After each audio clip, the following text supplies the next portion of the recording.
ভারতের শেষ গ্রাম, যেখানে সূর্য ডোবার সাথে সাথে নেমে আসে মৃত্যুর হাতছানি। আর ওর মার হ্যাঁ, বাচ্চা ছিল পেটে। এই বাচ্চা শুদ্ধ এই আয়লার সময় মারা গেছে সেই বউ। কয়েকদিন আগের এই ঘটনা। সন্ধ্যাবেলা মাঠ থেকে পোষা হাঁসগুলোকে বাড়ি ফিরিয়ে আনতে গিয়েছিল এক বয়স্ক বৃদ্ধা, কিন্তু আর তিনি বাড়ি ফেরেননি। বাঘের মুখে হারিয়ে গেছে তার জীবন। হাঁস চেষ্টা করতে গিয়ে সন্ধ্যাবেলা হ্যাঁ, কোনটার একটা হাঁস চেষ্টা করতে গেল, সে বুড়িটা দূরল। হাঁস। এখানেই প্রতিটি সূর্যোদয় খুব আনন্দের, যেখানে হাত বাড়ালেই মেঘকে আপনি ছুঁতে পারবেন। আর প্রতিটি সন্ধ্যা মানেই বাঘের আতঙ্ক। মাছ কাঁকড়া ধরে চলে এদের জীবন। টিউবওয়েল থেকে ওঠে পেট্রোলের মতো জল। এটি এটি ভারতের শেষ সীমানার মানুষের প্রতিদিনের করুণ বাস্তবতা। তো আমি এখন আছি ভান্ডারখালি ঘাটে। তো এই ভান্ডারখালি ঘাট থেকে আমি এখন যাব দুলদুলি আইল্যান্ড। তো এখান থেকে দেখতে পাচ্ছ আমার বাইক পারাপার হচ্ছে কিভাবে, এইভাবে এরা বাইক এখান থেকে তুলতে হয়। তো আমার সাথে একটা দাদা দেখা হয়েছে। তো ওই দাদার বাড়ি আর কি অ্যাকচুয়ালি দুলদুলি আইল্যান্ডে। তো ওই দাদার বাড়ি দুলদুলি আইল্যান্ড। তো দাদা আমাকে, আমি তো রাস্তাটা চিনি না, অতটা পড়ে যাচ্ছিল। তো তো দাদার বাড়ি ওখানে। তো দাদা আমাকে বললো আমি তোমাকে পৌঁছে দেবো। তো এখান থেকেই ভিডিওটা শুরু করছি, তোমাদেরকে আগে দেখাতে পারিনি। আমি এসেছি অনেক কষ্ট করে ক্যানিং দিয়ে, তো ওই পার দিয়ে ঘুরে ঘুরে এসেছি। তো আমি এখন ভান্ডারখালি ঘাট দিয়ে দুলদুলি আইল্যান্ডে যাব। তো অ্যাকচুয়ালি এই যে ভান্ডারখালি যে দ্বীপটা আছে, ভান্ডারখালি দ্বীপ দিয়ে তো অ্যাকচুয়ালি মানুষের একটাই পারাপার রাস্তা। এই দেখুন একজন ভদ্রমহিলা নামছে, প্রেগনেন্ট, এনাকে এই নৌকা দিয়েই যেতে হবে। তো একটাই পারাপার রাস্তা। এখান থেকে বাইক, সাইকেল আর কি খাদ্যদ্রব্য এখান থেকে আনতে গেলে খাদ্যদ্রব্য এইভাবেই আনতে হয়, নৌকার মধ্যে দিয়ে আনতে হয়, নৌকা করে। যা হসপিটাল যেতে গেলে ওপারে লেবুখালি আছে, লেবুখালিতে নিয়ে যেতে হবে। এই নৌকাটা কি ডাইরেক্ট দুলদুলি আইল্যান্ডে যাবে দাদা? এটা কি ডাইরেক্ট দুলদুলি আইল্যান্ডে যাবে? তাহলে আগে লেবুখালি যাবে, লেবুখালিতে দুলদুলি আইল্যান্ড। কেন লেবুখালি যায় আগে, তারপর ওখানে যায় কেন? এটা একটা সদর পার, লোকজন বেশি থাকে। আচ্ছা, এটা সদর, ওখান থেকে আবার লোক তুলে নিয়ে তারপর দুলদুলিতে যাবে। আচ্ছা, এখান থেকে ওখানে ভাড়া কত? 3 টাকা। 3 টাকা। আর ওখান থেকে ওখানে 3 টাকা, একই নিয়ে গেলেও 3 টাকা, তাই তো? এই পার দিয়ে উঠি আপনি যদি দুলদুলিও নামেন সেই 3 টাকা। সেটাও 3 টাকা। আচ্ছা, তো দেখুন দাদার সাথে কথা বললাম, দাদা নৌকা চালায়। তো এখানে কটা থেকে কটা পর্যন্ত খোলা থাকে? অ্যাকচুয়ালি সকালবেলা কটা থেকে শুরু হয় খেয়া? 5টা 25। 5টা 25 থেকে খেয়া শুরু হয়। আর লাস্ট খেয়া কটায়? 8টা। আর লাস্ট খেয়া থাকে 8টা। তো তোমরা শুনলে সবাই, দুলদুলি আইল্যান্ড থেকে আসার জন্য বা যাওয়ার জন্য এখান থেকে ভান্ডারখালি দিয়ে, লেবুখালি দিয়ে এখানে লাস্ট থাকে 8টা। আর সকাল 5টা 25-এ শুরু হয় প্রথম খেয়া, আর রাত 8টাতে শেষ হয়।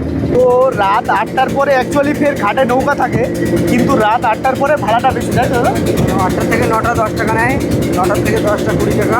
আচ্ছা, আবার 10টার পরে পারে তখন একজন করে আসে, তখন একটু রিজার্ভে যে দেয়, কেউ নেয় 100 টাকা, কেউ দেয় 150 টাকা। আচ্ছা, একজনের পার করে দেবে, কিন্তু একটু বেশি টাকা নেবে, তাই তো? বেশি টাকা নেয়। এদের যখন ইমার্জেন্সি রুগী আসে তখন 300 টাকা করে দেয়। আচ্ছা, তো রিজার্ভ থাকলে, একটা বাইক একটা মানুষ থাকলে তখনও 200 250, কখনো 300 আচ্ছা, এটা দেয়। তবে পার হওয়ার কোনো অসুবিধা নেই। আচ্ছা। তো অ্যাকচুয়ালি এখান থেকে যে রাত 8টার পরে যে নৌকাটা ছাড়ে, ওখান থেকে আবার ছাড়লে রিজার্ভ করতে হবে, মানে একটু রুগী টুগি থাকলে মুমূর্ষ, কারণ আইল্যান্ড ওখানে প্রত্যন্ত এলাকা, ওখানে কোনো হাসপাতাল নেই বা স্বাস্থ্যকেন্দ্র নেই। তো ওই জন্য ওখান থেকে পার হয়ে লেবুখালিতে আসতে হয়। স্বাস্থ্যকেন্দ্র আছে, যখন অসুবিধা মনে করে বেশি অসুবিধা হয় বা প্রেগনেন্ট রুগী থাকলে, তো এগুলোকে ওই জন্য পার হয়ে এপারে আসতে গেলে তখন ভাড়াটা বেশি দিতে হয় রাত্রেবেলা। তো এই ভান্ডারখালি থেকে আসলাম আমরা। ভান্ডারখালি থেকে এসে এখানে আবার লেবুখালির ঘাটে এসে এখান থেকে আবার লোক নেওয়া হবে। এখান থেকে যারা যারা নামবে নেমে যাবে, বাদবাকি লোক আবার উঠবে ওই দুলদুলি আইল্যান্ডের উদ্দেশ্যে। ওখানে আমরা যাব, ওই দুলদুলি আইল্যান্ডের উদ্দেশ্যে আবার লোক এখান থেকে উঠবে।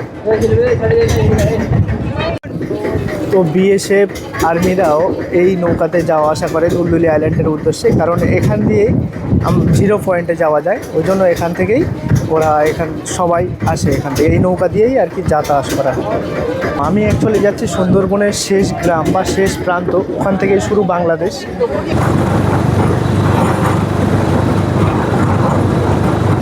কোথায় পাবো? বাঁহাতে যাবে, বাঁহাতে গিয়ে সামনে কোনায় গাড়ি পাবে। বাংলাতে গিয়ে এটা যোগাযোগ তো ভাড়া কত? 25 টাকা ভাড়া। 25 টাকা খুচরো আমার কাছে নেই। তা শামশেরনগর কি যাবে? আপনি যাবেন শামশেরনগর নাকি? হ্যাঁ। আপনার বাড়ি শামশেরনগর? হ্যাঁ। শামশেরনগর কোথায় বাড়ি? বাড়ি মানে ওই কালীতলা বাজার, আচ্ছা, বাজারের কাছে আমাদের বাড়ি। তো ওখানে ওটাই কি অ্যাকচুয়ালি ওর পরেই মানে 0 পয়েন্ট, মানে ওর পরেই বাংলাদেশ নাকি? ওর পরে কিছু আচ্ছা, মানে কিছু দূর গেলেই বাংলাদেশ। আপনাদের বাড়িটা মানে বাংলাদেশের একদম গায়ে, তাই তো? সুন্দর বলতে গেলে একদম সুন্দরবনের শেষ গ্রাম হ্যাঁ, বা ইন্ডিয়ার ভারতের শেষ গ্রাম ওটা, তারপর শুরু হচ্ছে বাংলাদেশ, তাই তো? ওর পরেই আর কি বাংলাদেশ শুরু নাকি? ওই শুনছেন? শামশেরনগরের পরে? হ্যাঁ, ওই না শামশেরনগর তো আমাদের বাড়ি রেখে তারপর শামশেরনগর। আচ্ছা, আপনাদের বাড়ি রেখে তারপর শামশেরনগর। আচ্ছা, তারপর হচ্ছে মানে বাংলাদেশ শুরু, বর্ডারের পর বাংলাদেশ শুরু। ওখানে আর কি বাঘের ফেন্সিং টেন্সিং দেওয়া আছে ওখানে জঙ্গলের পাশে, থেকে এটা ফরেস্ট থেকে দিয়ে দিয়েছে, তাই তো? বাঘ চলে আসে নাকি ওখানে? বাঘ চলে আসে, আগে আসতো, হ্যাঁ। এখন কম, এখন আসেই না বলেই চলে। আচ্ছা, তো আগে ওই ফেন্সিং তো ছিল না, হ্যাঁ, তখন ওই সবসময় বাঘ চলে আসছে বেশি পার হতো, ঠিক আছে, রাস্তা দিয়ে, রাস্তে পার হতো। রাস্তা পারাপার হতো, নদী পার হয়ে চলে আসতো রাত্রে। হ্যাঁ, হ্যাঁ, আমাদের বাড়ির উপর তো বাঘ। তো বলছো ওই এনাদের আপনাদের বাড়ির উপর দিয়ে বাঘ চলে গেছে? বাঘ চলে গেছে। কি সর্বনাশ! রাত্রে মানে রাত্রে তখন কত মানে আমি তখন ছোট ছিলাম। 2:30, 3টে, 4টের দিকে মা শুয়ে আছে ঘরে ঘরে, ঘরে আমি উঠি শুয়ে আছি। সেই সময় থেকে তো রাত্রে একটা শব্দ হলো, হ্যাঁ, তো আমি আমার বলবো যে শাশুড়ি আমাদের বলছে গরুটা কি? বোধহয় ছাড়িয়ে গেছে, বড় গরু, হ্যাঁ, বড় গরুটা হালের গরু ছাড়িয়ে গেছে, হ্যাঁ। গোবর থেকে দড়ি খুলে ছাদ চলে যাচ্ছে হয়তো, তাই শব্দ হচ্ছে বর্ষাকালে। হ্যাঁ, তো আমি লাইট মেরে দেখি যে বাঘ হেঁটে সবে যাচ্ছে, ল্যাজটা দেখা গেছে, আচ্ছা, মুখটা দেখতে পাইনি, দেখতে পাননি, তাই তো? ল্যাজটা দেখতে পেয়েছি। তখন মাকে বলছে, মা বাঘ বাঘ বেরোবে না। আচ্ছা, হ্যাঁ, ঘরে ঢুকে যাও। তো ওখান থেকে আর কি ভীষণ কোনো মানুষকে বা গরু পশু পাখিকে তুলে নিয়ে যেত, এরকম হয়েছে কি? ও বলতে মানুষ নিয়ে গেছে, গরু মানুষ নিয়ে গেছে? হ্যাঁ। মানে আগে সুন্দরবনের অনেক একদম ক্ষতি গায়ে হয়েছে। আগে প্রচুর ক্ষতি হয়েছে, এখন ফেন্সিং দেওয়ার পর আর কি কম ক্ষতি হয়। কম ক্ষতি হয়, প্রোটেকশনটা লাগে, আচ্ছা, প্রোটেকশনটা দিয়েছে, ফেন্সিংটা দিয়ে দিয়েছে, মানে জাল লাগিয়ে দিয়েছে। আচ্ছা, আগে মানে নিত্য ওটা হতো, আগে নিত্য মানে নদী পার হয়ে চলে এসে তুলে নিয়ে চলে যেত। একদম নিজের চলে লেগে গেছে থেকে গেছে হচ্ছে একটা খাল। আর এই যে ঢালাই রাস্তা, এই ঢালাই রাস্তা দিয়ে এখানে অ্যাকচুয়ালি এই ছোট্ট একটা রাস্তা, এই রাস্তা দিয়ে যে দুটো গাড়ি একসাথে পারাপার করা যায় না, এই জন্য গাড়িটা নেমে গেছিলো, আমাদের গাড়িটা ঠুকে গেছিলো। দুটো গাড়ি একসাথে পারাপার করা যায় না, এই যে জঙ্গলে রাস্তার পাশ দিয়ে একটা ছোট্ট খাল বয়ে চলে গেছে। তো এই যে শামশেরনগরে এই যে গ্রাম, সুন্দরবনের শেষ যে গ্রামটা, এখানে এই যে গ্রামে এই যে ছোট্ট একটা রাস্তা দেখতে পাচ্ছি তোমরা, এই ভাইটা সাইকেল চালিয়ে আসছে, তো সাইকেল চালিয়ে আসছে, দেখতে পাচ্ছি ছোট্ট একটা রাস্তা, ঢালাই রাস্তা, এবং কত নিচু বাড়ি, মাটির ঘর এগুলো, আর এর পাশে এই যে জঙ্গল, ছোট্ট একটা রাস্তা। এই রাস্তা দিয়েই আর কি যে যানবাহন চলাচল করে, দুটো গাড়ি একসাথে পারাপার করা যায় না, যেতে গেলে নিচে নেমে যেতে হয়, আর সাইডে কাদা। আমি নেমে গেলাম এখানে, শামশেরনগরে চলে এসেছি। তোমার দেখে এখানে শামশেরনগরের ভারত নির্মাণ, এখানে এই যে রাস্তাটা তৈরি করেছে, এটা প্রধানমন্ত্রী সড়ক যোজনা থেকে তৈরি হয়েছে, এই যে রাস্তাটা। আর এখান থেকে একটা মাটির রাস্তা নেমে চলে গেছে, না ইটের রাস্তা, ওই যে গ্রামে দিকে ঢুকে চলে যাচ্ছে। বলছি, ঘূর্ণিঝড় আশ্রয় কেন্দ্রটা কোথায় কাকিমা? সামনে বড় ফ্ল্যাট আচ্ছা, বড় ফ্ল্যাট। ওখান থেকে বাঁদিকে কি গ্রাম আছে? আছে, আদিবাসী ওই পড়ায়, হ্যাঁ, ওইদিকে গান পড়ায়। আচ্ছা, এটা কি কোথায় যাচ্ছে? এই রাস্তাটা কোথায় যাচ্ছে? এই রাস্তাটা কোথায় যাচ্ছে? এইটা গেছে ওই জায়গায়, একটা বাড়ি আছে, হ্যাঁ, বাড়ি আছে, তাই জন্য গিয়েছে, তাই তো? আপনার বাড়ি কি এখানে? আমার বাড়ি ওই তো দেখা যাচ্ছে। কোনটা? ওইটা আপনাদের বাড়ি? হ্যাঁ, আচ্ছা, ঠিক আছে। তো ওই কাকিমাদের বাড়ি এখানে। তো আমি অ্যাকচুয়ালি ঘূর্ণিঝড়ের আশ্রয় কেন্দ্রটা তোমাদের দেখাবো। এখানে মানুষ যখন ঝড় ওঠে, যে আয়লাতে যে মানুষের যে ক্ষতি হয়েছিল প্রচুর হারে, মানে জল ঢুকে গেছিলো মাটির মধ্যে, পুরো মোটামুটি আর কিছু ছিল না, মানে দিনের বেলা প্রথমে হয়েছিল বলে লোক পালিয়ে বেঁচেছিল, দিনের বেলা থেকে শুরু হয়েছিল বলে, না হলে আর এখানে মানুষ মানে শুধু মরাই ভাসতো, আর মানুষ থাকতো না এখানে। এখানে যে দেখো জঙ্গল তোমায় দেখাচ্ছি, এইটা কিন্তু বাঘের জঙ্গল, এই যে রাস্তা, আর এটা কিন্তু বাঘের জঙ্গল। তো এই বাঘের জঙ্গল থেকে রাস্তা এতটুকু, এই যে এই বাঘের জঙ্গল, এখান থেকে বাঘ, এই যে ফেন্সিং দেখতে পাচ্ছ, এখান থেকে টোপকে কিন্তু গ্রামে ঢুকে যেত আগে, এখন ফেন্সিং হয়েছে, কিন্তু আগে এই জঙ্গলে কোনো ফেন্সিং ছিল না। কি করছো তোমরা? কেওড়া ফল পাড়ছো তাই তো? আচ্ছা, এটা কি আড়কুশি দিয়ে কেওড়া ফল পাড়বে? কোথা থেকে? এই বাবা, তোমার নাম কি? হ্যাঁ, কি? নাজরুল। তাহলে নাজমুল। আচ্ছা, বাহ, ভারী সুন্দর নাম। আর এটা তোমার দিদি? তোমার দিদির নাম কি? তোমার নাম কি? তোমার দিদির নাম বলো, তুমি বলো, তোমার নাম কি? তাসলিমা খাতুন। তোমাদের বাড়ি কোনটা? ওইদিকে। তুমি এখন কি এই ফল, কেওড়া ফল পারবে? আর ওই জঙ্গলের মধ্যে ওরা ঢুকে কি করছে? ও, এই জঙ্গলের মধ্যে ঢোকা তো বারণ তো। তুমি কিসে পড়ো? হ্যাঁ, ক্লাস 7-এ পড়ো? তো এই কাদা মারিয়ে গিয়ে ভাই, এটা তোমার সাথে করে কেওড়া ফল পারছো? দুপুরে খাওয়া হয়ে গেছে তোমাদের? হ্যাঁ, কোন স্কুলে পড়ো তুমি? Shamshernagar high school. তুমি জোরে বলো একটু। Shamshernagar high school. Shamshernagar high স্কুলে পড়ো। আর তুমি কোন স্কুলে পড়ো?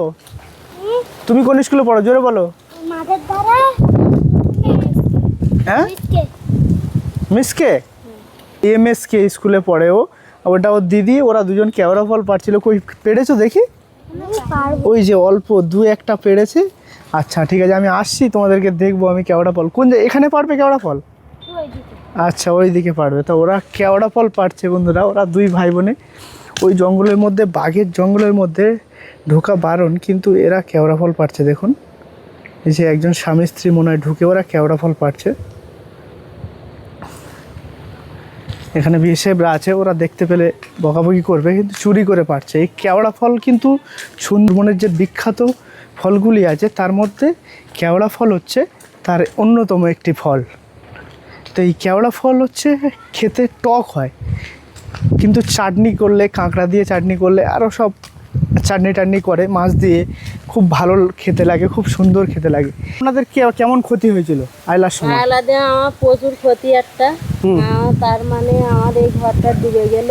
হ্যাঁ, কোনো হচ্ছে আইলার সময় কোনো সুযোগ সুবিধা পাইনি। আচ্ছা, আর জমি, আপনার জমিও চাষবাস হয়নি কতদিন? আইলার জমি ডুবে যাওয়ার পর এরকম 3-4 বছর জমিতে চাষবাস হয়নি তাই তো? আচ্ছা, তখন আপনার এই মাটির ঘরটর পড়ে গেছিলো নাকি, না ওই আশ্রয় কেন্দ্রে গিয়েছিলেন তাই তো? এখন এলবেস্টার দিয়েছেন, খড়ের চাল আছে এদিকে।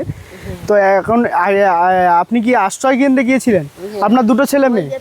আপনার 2 ছেলে? একটা ছেলে একটা মেয়ে। আচ্ছা, দাদা কি করে তাহলে আপনার? ও দাদা এমনি চাষবাস করে, গ্রামে কাজবাজ করে, মাছ কাঁকড়া মারে। আচ্ছা, আর এখন বাইরে গেছে দাদা। হ্যাঁ, বাইরে গিয়ে, বেশিরভাগ বাইরে গিয়ে কাজ করে তাই তো? মানে বাইরে 6 মাস পরে আসলো, আবার 1 মাস থেকে আবার বাইরে চলে যেতে হয়, মানে এখানে কোনো কাজ বাজ নেই। আর চাষবাসেরও সেই রকম নেই, মানে যতটুকু আর কি চলে যায়, পেটে খেয়ে চলে যায়, এরকম একটা ব্যাপার। তো এইরকম ব্যাপার তাই তো? তো আপনাদের এইটা কি রান্নাঘর? হ্যাঁ, ওইটা রান্নাঘর। এইটা রান্নাঘর। এই যে বারান্দা মাটির দেখতে পাচ্ছ, ঘর, এখানে রান্না করে। আর এটা আপনাদের, এটা আপনাদের হাঁস মুরগির ঘর তাই তো? আর এই যে এটা পুকুর ঘাট দেখতে পাচ্ছ তোমরা, এই ছোট্ট একটা পুকুর আছে তাই তো, এটা আপনাদের? আচ্ছা, তো এখানে শুনেছি বাঘ নাকি চলে আসতো আগে, যে এই বাঘের ফেন্সিং দেওয়া আছে। আসে না এখন, তার মানে এখন ফরেস্টার আসে আর জাল দেশে এখন সব দিকে, এখন ওরাই সব দেখাশোনা করে তখন। আচ্ছা, বাঘ কোনোদিন শুনেছেন যে বাঘ চলে এসছে এখানে? আগে আসতো, এখন আসে না। আচ্ছা, মানে জাল কেটে, ওই জাল যখন ছিল না তার কেটে চলে আসতো। এখন অনেক প্রচুর একটা পদ্ধতি, এখন আর ওরমটা হয় না। আচ্ছা, মানে এইটা কোনো সমস্যা নেই, মানে বাঘটা আর আসে না। আচ্ছা, আর এখান থেকে বাংলাদেশ একটুখানি, তার মানে বাংলাদেশে নদী পার হলেই ওপারে। হ্যাঁ, ওপারে। আপনাদের বলতে গেলে ভারতের শেষ গ্রাম আপনাদের এটা তাই তো? মানে এরপর বাংলাদেশ শুরু। হ্যাঁ। আর দিদি ভাইদের এই বাড়ির বারান্দা দেখতে পাচ্ছ, এই যে এই দেখো মাটির ঘর এখানে। হ্যাঁ, ও ঘরে ও সাইডে মাটি নেই, একদিকে মাটি দেওয়া।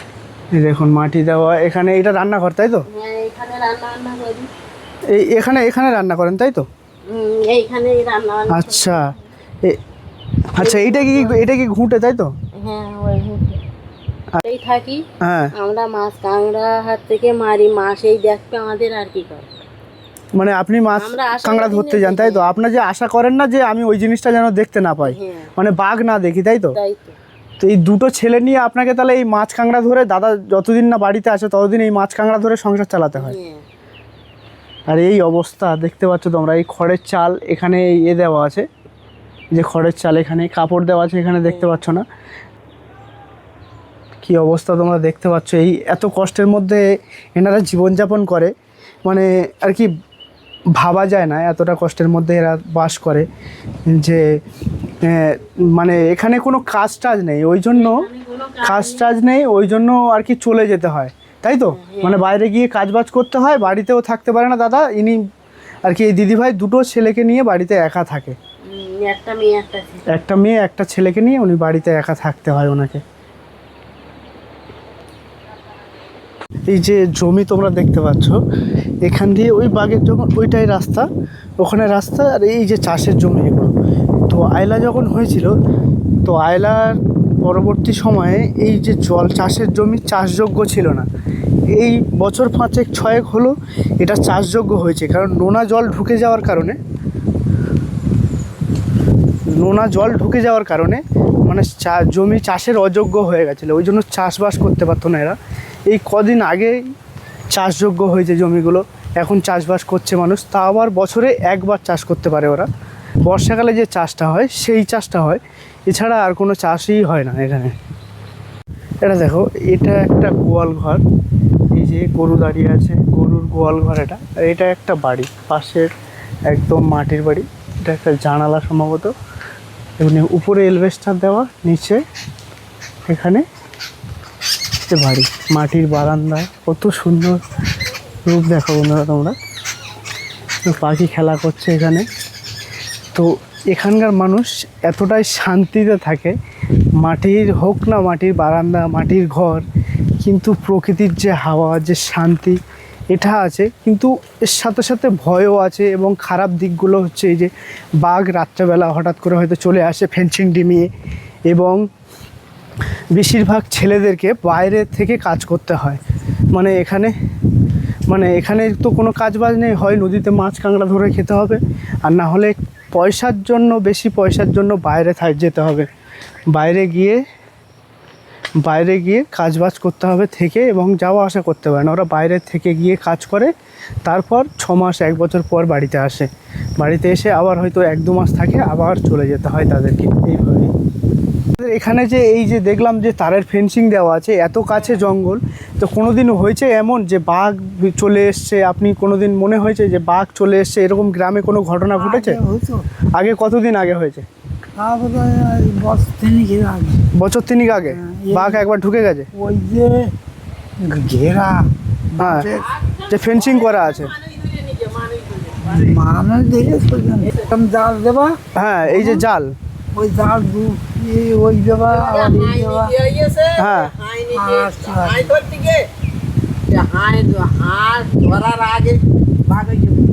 আচ্ছা, মানে কতদিন আগে কোন গ্রামটায় বাঘ নিয়ে চলে গেছে?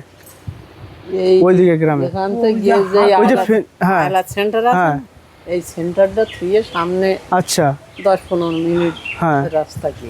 আচ্ছা, আয়লার সময় তো আপনাদের এখানে কেমন ক্ষতি হয়েছিল? আয়লার সময় প্রচুর ক্ষতি গেল, পুরো ডুবে গেছিল সব, আপনাদের ঘর বাড়ি সব ডুবে গেছিল? হ্যাঁ, লোকের ঘরে গাছে এরকম করে আচ্ছা, এই সারটা এরকম গাছে উঠে গিয়ে থাকতে হয়েছে? আচ্ছা, আয়লার সময়? বাপরে, তো কোনোদিন এই যে আয়লা ভেঙে গেছিল নদী যখন, তখন কোনো কুমির ঢুকে গেছিল এমনটা হয়েছিল? কুমির ঢোকেনি, কিন্তু বাঘ চলে এসেছিল তাই তো? বাঘ অনেকবার চলে এসছে। বাঘ। তো আপনাদের এখানে কি জলের কোনো সমস্যা আছে? জলের এখন জল কিরকম? পানীয় জল ভালো? আগে পানীয় জলের সমস্যা ছিল, খুব নোনা জল? আচ্ছা, এই যে ওই ফিল্টার জল এই দুধ, হ্যাঁ এই যে ওই জল দিয়েছে না, হ্যাঁ এই যে ট্যাপ দিয়েছে টাইম কলে, আচ্ছা বাড়ি বাড়ি যে ট্যাপ দিয়েছে, হ্যাঁ এই ট্যাপটা দিয়ে একটু ঠিক আছে। এই যে পাশে নদী, এমনভাবে জঙ্গল, তো এরকম আপনাদের মানে প্রচুর এমন সময় গেছে যে ভয়ের মধ্যে কাটাতে হয়েছে, তাই তো? রাত্রেবেলা বাঘ ঢুকে যাবে, এই তুলে নিয়ে চলে যাবে, মানে প্রচুর ভয় থাকতো। সন্ধ্যা হলে সব মানুষ ঘরে ঢুকে যেত নাকি? এইরকম বাংলা ঘরের মধ্যে ছাগল রাখলি, হ্যাঁ তুমি হয়তো বলবা কোন হ্যাঁ আমার বাচ্চার মতো তুমি, হ্যাঁ আমার ধরে যথেষ্ট ভয় দিয়ে এইরকম বাংলা ঘরে হ্যাঁ সরাসরি খড় দিয়ে ছাবা, হ্যাঁ খড় দিয়ে ছাবা, হ্যাঁ তাই এইরকম এত বড় না, এর হাফ হ্যাঁ এরকম বাংলা ঘরে ছাগল চুইয়েছে, চালের ওরে হাতা মেরে হাতা মেরে ওর মধ্যে এরকম হাতা দিয়ে ফাঁকা ঘুরে বাঘ ওর মধ্যে নিয়ে চলে গেছে ছাগল, তাই তো? বাবা, এরকম মানুষও নিয়ে চলে গেছে এরকম বাবা। এই যে ফেন্সিং দিয়েছে, ফেন্সিং দেওয়ার পর এখন ঠিক আছে, তাই তো? একদম বাংলাদেশের কোলে তো এই জায়গাটা নাকি? ওই বাংলার এই আমরা আচ্ছা, এই যে কেওড়া ফলটা কি বাজারে বিক্রি করে, চাটনি করে খায় মানুষ নাকি? চাটনি করে খাই। আচ্ছা আচ্ছা ও ফরেস্টে ওরা জানতে পারলে আবার সমস্যা আছে, আচ্ছা ও চুরি করে করে নিয়ে আসে। আচ্ছা, ও বাচ্চারা যায় তার সময় হ্যাঁ এই ছেলের হ্যাঁ। আগে বিয়ে দিয়েছিলাম, আইলার সময় বিয়ে দিয়েছিলেন? তার আগে হ্যাঁ অনেক আগে বিয়ে হয়েছিল, হ্যাঁ এর আগের একটা বাচ্চা আছে, হ্যাঁ। সে সময় এই এই একটুখানি ছোট, আচ্ছা আচ্ছা আর ওর মার হ্যাঁ বাচ্চা ছিল পেটে, হ্যাঁ। এই ছেলের বউ, আচ্ছা, এই ছেলের বউ? হ্যাঁ। আচ্ছা, সেই বাচ্চা শুদ্ধ এই আইলার সময় মারা গেছে সেই বউ, তা কিচ্ছু দেয়নি। আপনার বৌমা? হ্যাঁ। আর বাচ্চাটা? বা এইটুকুনি ছোট বাচ্চাটা? ছোট বাচ্চাটা শুদ্ধ মারা গেছে ওর মা, আর পেটে যেটা ছিল সেটাও মারা গেছে? পেটেরটা শুদ্ধ মারা গেছে, আর এই যে ছোট বাচ্চাটা, হ্যাঁ হ্যাঁ এই বাচ্চাটা হচ্ছে গিয়ে ছোট, হ্যাঁ। তাই এই সেটা কি হয়েছে? বাচ্চাটার হাতে হুম কোনো গ্রাম প্রতিবাসী বলো, কোনো মাতব্বরেরা বলো, হ্যাঁ। 5টা পয়সায় বাচ্চাটার হাতে। তো আপনি কোনো সাহায্য পাননি সেই সময়? না, কিচ্ছু পাই। থানায় কাগজপত্র জমা করেছিলাম। তো সেই ছেলেটা এখন কত বড় আছে, কত বড় হয়েছে? মেয়েটা বিয়ে দিয়ে দিয়েছে? বাহ, খুব ভালো হয়েছে। থানায় কাগজপত্র জমা দিয়েছিলাম। হ্যাঁ, তো ভিডিওতে যোগাযোগ করতে হয়। ভিডিও বলেছিল পয়সা আচ্ছা। পাবে, হ্যাঁ, কিচ্ছু দিই প্রশাসনের আর দিইনি, কিচ্ছু পয়সা দেয়নি, সব খেয়ে নিয়ে নিয়েছে। তো এই তোমরা শুনছো, এই যে মানুষের, সুন্দরবনের শেষ প্রান্ত গ্রামের মানুষের এই যে করুণ কাহিনী তোমরা শুনতে পাচ্ছ। কাকিমা, এগুলো কি নিয়ে আসছেন? কাঠ? এগুলো কি ভেঙে নিয়ে আসছেন? মানে শুকনো গাছ, তাই তো? বাড়ির বন জঙ্গলে পড়ে থাকলো, আমাদের নিয়ে আসার কোনো পারমিশন। আচ্ছা, জঙ্গল থেকে আনতে দেয় না, তাই তো? আচ্ছা, শুকনো কাঠ আপনি আনতে পারেন না। আচ্ছা, আপনাদের বাড়ি কোনটা? এই সামনে আছে। ও আচ্ছা। এখানে যা আমাদের জঙ্গলের মধ্যে যে আমাদের মাছ কাঁকড়া ধরে নির্বাহ করতে হয়, আমাদের সংসার নির্বাহ করতে হয়, সেটাও কিন্তু আমাদের বন্ধ হয়ে গেছে। কেন, কিসের জন্য বন্ধ হয়ে গেছে? আমাদের যেতেই দেয় না, বিএসএফরা আমাদের ওপারে মানে জল পর্যন্ত ছুটে দিচ্ছে না। আচ্ছা, নদীতে নামতেই দিচ্ছে না? না, নামতে দিচ্ছে না। তাহলে আমাদের সংসার চলবে কি করে? এখানে তো আমাদের কলকাতা না, শহর না যে এখানে কলকারখানা আছে, সেখানে সব মানুষেরা হচ্ছে সেই। তো আপনার স্বামী কি করে, বাইরে থেকে কাজ করে নাকি বাড়িতে কাজ করে? কলকাতা আচ্ছা। এখানে ওখানে করে কাজ করে। মানে এখান থেকে তো কোনো আর কাজের ইয়ে নেই? না। আর খেতে হলে মাছ কাঁকড়া ধরে খেতে হবে। মাছ কাঁকড়া ধরে তো সেই মাছ কাঁকড়া আপনাদেরকে ধরতে দিচ্ছে না এখন নাকি? না, দিচ্ছে না। না, কোনো কি কারণে ধরতে দিচ্ছে না? কোনো প্রবলেম আছে? সেটা বলতে মানে বিএসএফ আর হচ্ছে গিয়ে যে ফরেস্টার, হ্যাঁ, ফরেস্টার থেকে একদম আমাদের জলে নামতেই দিচ্ছে না। তাহলে আমাদের এখানে কোনো কলকারখানা করার দরকার আছে, সেখানে মানুষ কাজকর্ম করে সব জীবিকা নির্বাহ করবে, সেটাও তো নেই। তাহলে আমরা এখানে বাঁচবো কি করে, এখানে থাকবো কি করে? আর এই যে আমি জ্বালানিগুলো নিয়ে যাচ্ছি, মানে একটা বাড়িতে যে গাছগাছাল আছে সেখানে পড়ে আছে, সেখানে ছোটোখাটো খুঁটে। আচ্ছা আচ্ছা আচ্ছা আচ্ছা আচ্ছা, আমি জঙ্গলের কাঠ নিয়ে যাচ্ছি। আচ্ছা আচ্ছা ঠিক আছে? আচ্ছা আচ্ছা আচ্ছা। এবার একটা গ্যাস ভরতে গেলে আমাদের এখান দিয়ে মানে যেটা 1200 টাকা। তো এখন তো আপনি মাছ কাঁকড়া ধরতে দিচ্ছেন না, আর আপনি কোথায় পাবেন 1200 টাকা গ্যাস ভরার জন্য? সেটাই তো ব্যাপার। এবার ওনারা বলছে যে গ্যাস, এটা অ্যাকচুয়ালি কি সুন্দরবনের শেষ গ্রাম বা ভারতের শেষ গ্রাম, এপারে এটা শেষ প্রান্ত, তাই তো? তারপরে শুরু হচ্ছে ওপারে বাংলাদেশ, তাই তো? আচ্ছা, ঠিক আছে ঠিক আছে। আপনার এইটা বাড়ি, তাই তো? আচ্ছা, আমরা এমনিতেই খুব নির্মস্তায় বাস করছি, আর আচ্ছা। আগে এরকম ছিল না, কিন্তু এই 2 মাস যা চলছে, হ্যাঁ, আমাদের এখানে বাস করা বড় কঠিন হয়ে গেছে। 2 মাসের এইরকম অবস্থা হচ্ছে, তাই তো? অবস্থা হচ্ছে, কিন্তু ভাবছি যে এখানে যদি ঘর বাড়ি যদি নাও থাকতো, আমাদের বাসস্থান নাও থাকতো, আমরা মনে হয় যে এখানে থাকতো না, চলে যেতাম কোথাও। তো কোথায় যাবো বলুন? এখন এই পরিস্থিতিতে আমরা কোথায় বাস করবো, কোথায় যাবো? আচ্ছা, এই পরিস্থিতির মধ্যে আমরা বাস করছি। তো তোমরা শুনতে পাচ্ছ এই কাকিমা কি বলছে, এত করুণ পরিস্থিতি এদের, এত করুণ পরিস্থিতির মধ্যে এরা এখনো বেঁচে আছে বা বাস করছে। এটা তো গরিব এলাকা, এটা তো কোনো হচ্ছে কি মানে বড় লোকের এলাকা না। ঠিক আছে, ঠিক আছে, ঠিক আছে। কিন্তু এই নিয়ে ভিডিওটা বন্ধুরা তোমরা একটু অবশ্যই শেয়ার করে দাও, যাতে মানুষজনের বা সরকারের চোখে পড়ে, যাতে এনারা এত দুর্দস্ত অবস্থায় বাস করছে তারা। হ্যাঁ, এই যে শামশেরনগর কিন্তু 0 পয়েন্ট, এরপরে আর কোনো নেই। এবারে বাংলাদেশ, এই যে শেষ গ্রাম, এটা সুন্দরবনের বা ভারতের শেষ গ্রাম।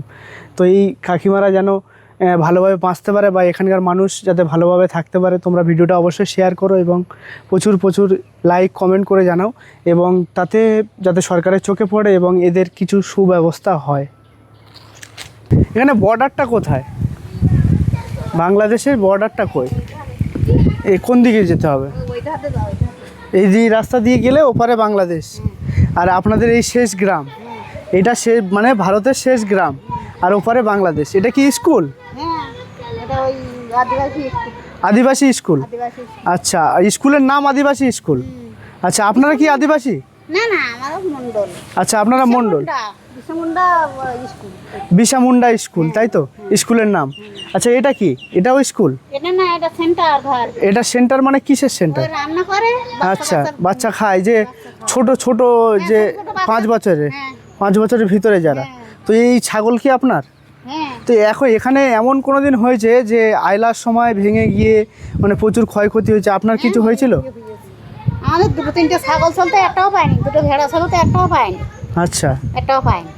2টো ভেড়া ছিল, একটাও পাননি? ছাগল ভেড়া ছাগল ছেড়ে দিয়ে আপনারা ছুটে পালিয়েছেন নাকি? ওই আলাদা সেন্টারে গিয়ে বললাম, ওদের আলাদা সেন্টার আছে। হ্যাঁ, আইলা সেন্টার বা হ্যাঁ হ্যাঁ হ্যাঁ হ্যাঁ সেন্টারে গিয়ে উঠলাম। আচ্ছা, 3টে গরুতে একটা গরু পাই। আচ্ছা, 3টে গরু ছিল, একটাও পাননি? সব মরে গেল। আচ্ছা, গরু পরু ছেড়ে আপনারা পালিয়েছেন প্রাণ নিয়ে? পালিয়ে গেলাম। এইদের কিনে এই এলাকায় একটা লোক ছিলাম, সবাই ফ্ল্যাট সেন্টার। কতদিন ছিলেন ওখানে? ও 4-5 দিন করছিলাম। তো আমি শুনেছি এই যে বাঘের ফেন্সিং দেওয়া আছে, এই যে কাছে, এত কাছে জঙ্গলে, বাঘ কোনোদিন চলে এসছে এখানে? না না না, আগে আসতো। আগে আসতো, তাই তো? আপনার কোনোদিন এমন দেখেছেন আপনি? দেখেছেন? খাঁচা দিয়ে ধরে নিত, তাই তো? বাঘ এসে কোনোদিন ছাগল, গরু ছাগল নিয়ে চলে গেছে?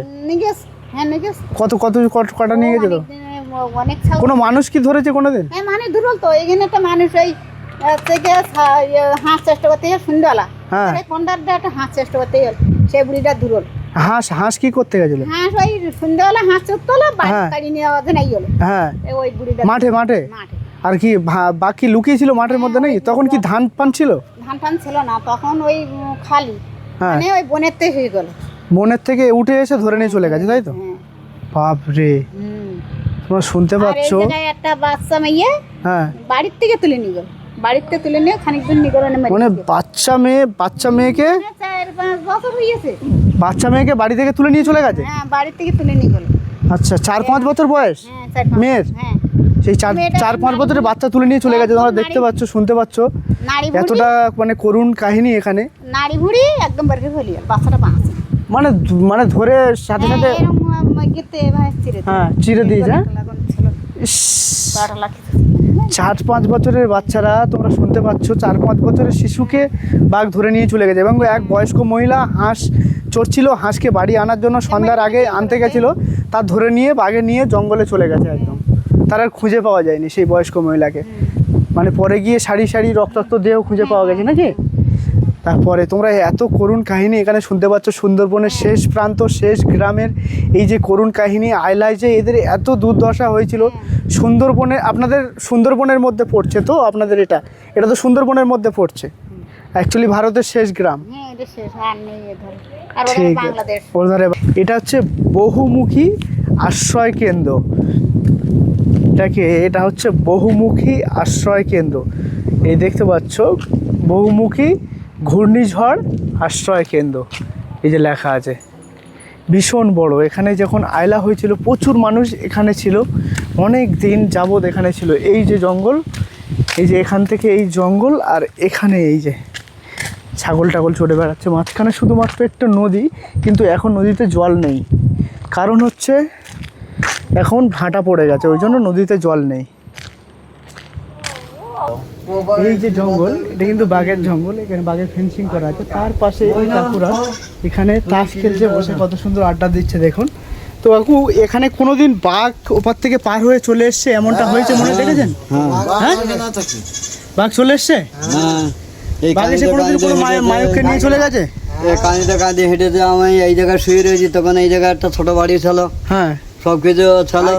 বাঘ ওই কাঁদিতে কাঁদিতে তাড়িয়ে দিয়ে একেবারে বনের মধ্যে দিয়ে ওই ধারে যে নালা আছে, হ্যাঁ, ওই নালা দিয়ে থেকে সাঁতার দিয়ে চলে গেছে। মানে এই জঙ্গলের পাশে এখানে বসে তাস খেলছে না এখন বৃষ্টির সময়? এই যে ফাঁকা মাঠে।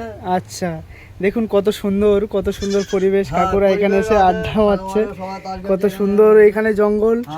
এই যে এটা হচ্ছে তো আপনার সেই কেওড়া ফল গাছ, সুন্দরবনের বিখ্যাত ফল যে কেওড়া ফল, সেই কেওড়া ফল গাছ এটা। এই যে দেখো, তো আসলাম। হ্যাঁ, বলছি কাকিমা, এটা কি ভারতের জঙ্গল? আচ্ছা, আর বাংলাদেশের জঙ্গলটা কোনটা? আচ্ছা, ওই দিকে গেলে বাংলাদেশের জঙ্গল, তাই তো? আচ্ছা, আপনাদের বাড়ি কোনটা এখানে? আচ্ছা, আপনার বাড়ি ওই দিকটা। তো এখানে কোনোদিন এমন হয়েছে যে বাঘ ঢুকে গেছিল? কতবার একটু বলুন না শুনি, কতবার বাঘ ঢুকে গেছে এমন মনে হয়েছে? 4-5 বার।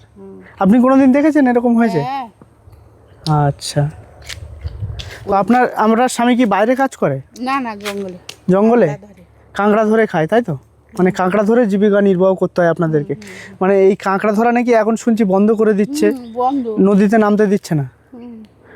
আচ্ছা, তাই এখন তাহলে কিভাবে চলছে? বিদেশে যেতে হবে, তাছাড়া উপায় নেই। আচ্ছা, বিদেশে গিয়ে কাজ করে আবার টাকা পয়সা আনতে হবে, তাই তো? তোমরা শুনতে পাচ্ছ, এনাদের একমাত্র উপায় মাছ কাঁকড়া ধরে খাওয়া, আর হচ্ছে না হলে বাইরে গিয়ে, এখানে আর কোনো কাজ বাজ নেই, বাইরে গিয়ে ইনকাম করতে হবে। কেউ যায় কর্ণাটক, কেউ হচ্ছে তোমার দিল্লি, কেউ হচ্ছে পুনে, এখানে গিয়ে থেকে কাজ করে এবং 6 মাস 1 বছর পর বাড়ি আসে। জলটা এত উঁচু কেন? তোমরা দেখতে পাচ্ছ এই রাস্তা দিয়ে এই যে নদী, এই নদীর পাশে এই যে জঙ্গল, আর এত দিয়ে কল এত উঁচু, কারণ আয়লার সময় উঁচু করে বসিয়েছে, তাই তো? যাতে জল, হ্যাঁ, বাবা, এত জল ছিল বলে ওই জন্য কল মাটির তলায় ঢুকে গেছিল। আর এখানে জল কিন্তু লাল জল উঠছে বন্ধুরা, তোমরা দেখতে পাচ্ছ এই যে জলটা, এটা কিন্তু লাল জল। এই দেখো, এটা পেট্রোলের মতো জল, তাই তো কাকিমা? কারণ এই জলটা খেতে কেমন লাগে? নোনা জল, তাই তো? তোমাদের পরিষ্কার জল তোমরা খেতে পারো না নাকি? তাহলে কিনে খেতে হবে নাকি? হ্যাঁ, আচ্ছা। আর যে টাইম কলে যে জলটা আসে, ওটা কিসের জল? দাঁড়ান, পাম্প করুন আপনি, আমি ভরে দিচ্ছি। দেখো তোমরা, এই যে জলটা উঠছে এই কিন্তু লাল জল, দেখো, দেখে মনে হবে যেন পেট্রোল। দেখুন কাকিমা জলটা ভরছে, এই যে দেখে জলটা কত গেঁজা হচ্ছে, দেখো, এই কিন্তু লাল জল উঠছে কল দিয়ে, কল থেকে লাল জল উঠছে। আমি খাবো না, কল থেকে লাল জল উঠছে বন্ধুরা। তো এই সুন্দরবনের শেষ প্রান্তের বা শেষ গ্রামের মানুষের এত কষ্টর জীবন যে এখানকার জল পর্যন্তও লাল। এই হচ্ছে, এটা জলটা নোনা জল, তার উপরে এই যে তোমরা দেখতে পাচ্ছ, এই বাড়িটা কিন্তু ভারতের শেষ বাড়ি, আর ঠিক তার ওপারে আছে সুন্দরবন। সুন্দরবন হচ্ছে ভারতের শেষ সীমান্ত, মানে ওদের পারে বাংলাদেশের সুন্দরবন, আর এটা হচ্ছে ভারতের সুন্দরবন। তো এই বাড়িটা হচ্ছে ভারতের শেষ বাড়ি, তোমরা এতক্ষণ ধরে আমার ভিডিওটা দেখলে। আর ঠিক তার ওপারে কিন্তু বাংলাদেশ বা বাংলাদেশের সুন্দরবন। তো তোমরা দেখছো এই যে হচ্ছে ভারতের জঙ্গল সুন্দরবন, আর ওই যে দূরে দেখা যাচ্ছে ওটা হচ্ছে বাংলাদেশের জঙ্গল বা বাংলাদেশের সুন্দরবন। তো এই বাংলাদেশের সুন্দরবন বা ভারতের সুন্দরবন শুধুমাত্র একটি নদীর তফাৎ। এবারে এই যে কিন্তু সুন্দরবনের শেষ প্রান্তে আমি দাঁড়িয়ে আছি, সুন্দরবনের শেষ গ্রামের ভিডিও তোমরা এতক্ষণ ধরে দেখলে, কারণ সুন্দরবনের শেষ প্রান্তে 0 পয়েন্টে ঠিক আমি দাঁড়িয়ে আছি এখানে। ওখানে একজন বিএসএফ বসে আছে, আমি যাব না ওনার কাছে, কারণ ভিডিও করতে দেয় না ওনারা। তো এখানে এই যে হচ্ছে 0 পয়েন্ট, এখান থেকেই ওপারে হচ্ছে বাংলাদেশ, আর এখানে এই যে ভারতের মধ্যে আমি দাঁড়িয়ে আছি। তো এই যে সুন্দরবন, তার রহস্য কি দিয়ে যে মুড়ে রেখেছে আমি জানি না। আমরা সুন্দরবনের বাইরে থেকে দেখি, কিন্তু অনুভব করতে পারি যতটুকু দেখে, কিন্তু সুন্দরবনের খাঁড়ির মধ্যে না ঢুকে বা ভিতরে ঢুকে যে সুন্দরবন তার পেটের মধ্যে, তার বুকের মধ্যে কি রহস্য লুকিয়ে রেখেছে আমরা শুধুমাত্র অনুভব করতে পারি বা গা শিহরণ করতে পারি, কিন্তু ভিতরে প্রবেশ করতে পারি না। তো ভিতরে একজন মহারাজ থাকে, সেই মহারাজের গল্প এতক্ষণ তোমাদেরকে বললাম। এক বয়স্ক মহিলাকে সন্ধ্যাবেলা তুলে নিয়ে চলে গেছে, এই যে ফেন্সিং দেওয়া আছে, এই ফেন্সিং ভেঙে এসে তুলে নিয়ে চলে গেছে। আর একটা বাচ্চা 5 বছর শিশুকে তুলে নিয়ে চলে গেছে। এতক্ষণ ধরে যারা ভিডিওটা দেখেছে তারা অবশ্যই শুনেছে কি করুণ কাহিনী সুন্দরবনের মানুষের। খুবই অবস্থা খারাপ এদের।